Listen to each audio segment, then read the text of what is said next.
महाराष्ट्र की राजनीति में जो खलबली मची है वो अचानक तो जरूर हुई है, लेकिन इसकी पटकथा शरद पवार बहुत पहले से लिखना शुरू कर चुके थे। अप्रैल महीने के आखिर में शरद पवार ने इसकी शुरुआत की थी और 2 जुलाई को भतीजे अजीत पवार ने उस पटकथा में एक ऐसा पन्ना जोड़ दिया जिससे न सिर्फ महाराष्ट्र की राजनीति में खलबली पैदा कर दी बल्कि लोकसभा चुनाव के समीकरणों को भी पलट कर रख दिया। लेकिन आज बात करेंगे कि इस बात की क्या गारंटी है कि अजीत पवार फिर से पलटी नहीं मारेंगे। यह सवाल इसलिए उठता है क्योंकि अजीत पवार पहले भी ऐसा कर चुके हैं, क्योंकि महाराष्ट्र की राजनीति अब बगावत का घर बन चुकी है।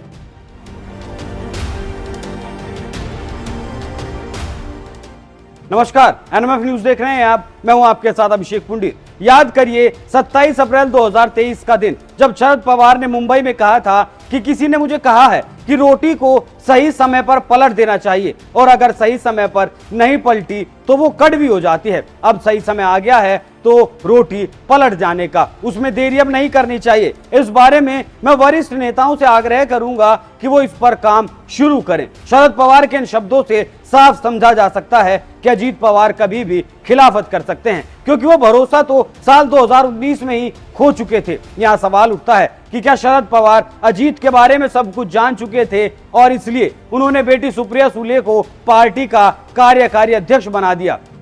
इतना भी होता तो ठीक था, लेकिन उन्होंने अजीत पवार को कोई पद नहीं दिया। शायद यहां से दोनों एक दूसरे की भावनाओं को समझ चुके थे।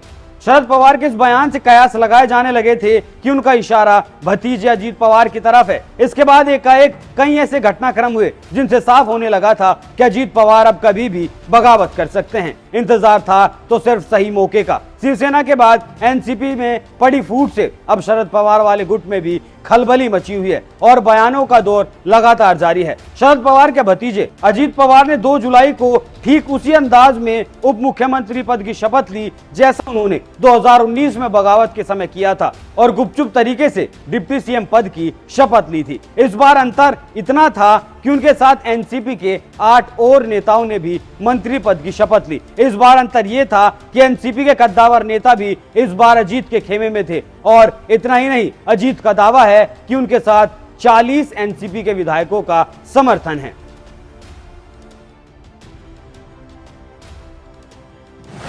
तो 2019 में की थी पहली बगावत। 2 जुलाई को घटना एनसीपी में बगावत की दूसरी घटना थी। पहली घटना 2019 में घटी थी जब बीजेपी और शिवसेना ने साथ मिलकर चुनाव लड़ा था। जीत भी हासिल की थी, लेकिन मामला तब फंस गया जब उद्धव ठाकरे ने मुख्यमंत्री बनने का अपना सपना जाहिर कर दिया और दोनों पार्टियों ने सीएम की कुर्सी पर दावा ठोक दिया। तब अजीत पवार ने एनसीपी से बगावत की, बीजेपी के साथ डील फाइनल हुई। रातों रात सारा खेल रचा गया। लोगों की सुबह जब आंख खुली तो पता चला कि महाराष्ट्र में सरकार बन चुकी है। फडणवीस ने एक बार फिर से सीएम पद की शपथ ली और डिप्टी सीएम बने हैं अजीत पवार। ये देखकर सब चौंक गए। ये देख शरद पवार ने भी भागदौड़ की, अजीत पवार से मुलाकात की, विधायकों को समझाया बुझाया गया और अजीत पवार की घर वापसी करवाई गई। अजीत पवार जा चुके थे और नई नवेली सरकार में 80 घंटों में धड़ाम जा गिरी। यहाँ ये भी कहा जा सकता है कि अजीत पवार की कोई मजबूरी हो गई थी कि उन्हें घर वापस लौटना पड़ा। उस वक्त शरद पवार ने कहा था कि अजीत पवार का निजी फैसला है और सारे विधायक उनके साथ हैं। इसके बाद पवार ने सभी विधायकों को एकजुट किया और अजीत पवार को ऐसा झटका लगा कि 80 घंटे भी डिप्टी सीएम वो नहीं बने रह सके। पार्टी में हुई तब सबसे बड़ी बगावत को रोकने के बाद राष्ट्रीय राजनीति में शरद पवार का कद और ज्यादा बढ़ गया था। लेकिन इस घटना के सालों बाद शरद पवार ने सबको हैरान कर दिया। जो शब्द शरद पवार ने कहे थे, किसी ने उनकी कल्पना भी नहीं की थी। शरद पवार ने सबको चौंका दिया। तारीख थी 29 जून 2023 को। शरद पवार ने एक बयान दिया जिससे हर कोई हैरान रह गया। 2019 में हुई उस बगावत का जिक्र करते हुए पवार ने बताया, मैं यही साबित करना चाहता था और यह साबित हो गया। आप इसे मेरा जाल कह सकते हैं या कुछ और, यह आपको तय करना है। शरद पवार का यह बयान इस बात को साबित करने के लिए काफी था कि कि अजीत पवार ने बगावत नहीं की थी, बल्कि बीजेपी को समर्थन देना, सरकार बनाना और फिर गिरा देना शरद पवार का एक प्लान का हिस्सा था। क्या शरद पवार मोदी को नीचा दिखाना चाहते थे? क्या शरद पवार ये दिखाना चाहते थे कि वो महाराष्ट्र की राजनीति में इकलौते चाणक्य हैं? लेकिन यहाँ शरद पवार की बात में एक झोल है, क्योंकि 27 अप्रैल 2023 को शरद पवार रोटी कड़वी हो जाने वाली बात कह चुके थे। तो इससे तो यही लगता है कि शरद बस बातों का एक जाल बुनना चाहते थे, जिससे अजीत पवार का बीजेपी विश्वास न करे। और अगर वाकई में ऐसा था, तो फिर क्या अजीत पवार को दोबारा से किसी चाल के तहत बीजेपी में भेजा गया है, या फिर अजीत पवार ने शरद की चाल में ही उन्हें फंसा लिया है? लेकिन 4 दिन पहले जो जाल शरद पवार ने बनाया है, और महज ध्यान भटकाने के लिए था, क्योंकि 2 मई को शरद पवार ने इस्तीफे का ऐलान किया था, वो भी सुनिए।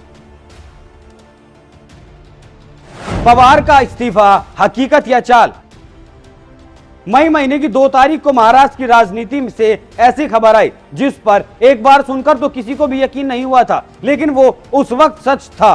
शरद पवार इस्तीफा देने का ऐलान कर चुके थे। इसी दौरान पवार ने एक और अहम ऐलान करते हुए एक कमेटी का गठन भी कर दिया और कहा कि ये कमेटी बैठेगी, मिलेगी और तय करेगी कि पार्टी का नया अध्यक्ष कौन बनेगा। तमाम नेताओं ने उस वक्त पवार से अपना इस्तीफा वापस लेने को कहा, लेकिन उन्होंने 2 टूक कह दिया कि वो इस्तीफा वापस नहीं लेंगे। इसके बाद पार्टी के नेता और कार्यकर्ता सड़कों पर उतर आए। काफी मनाने के बाद 5 मई को उन्होंने अपना इस्तीफा वापस लिया। इसके पीछे की कहानी भी सुनिए, वो भी आपको बताऊंगा, लेकिन पहले सुनिए 10 जून को क्या हुआ था।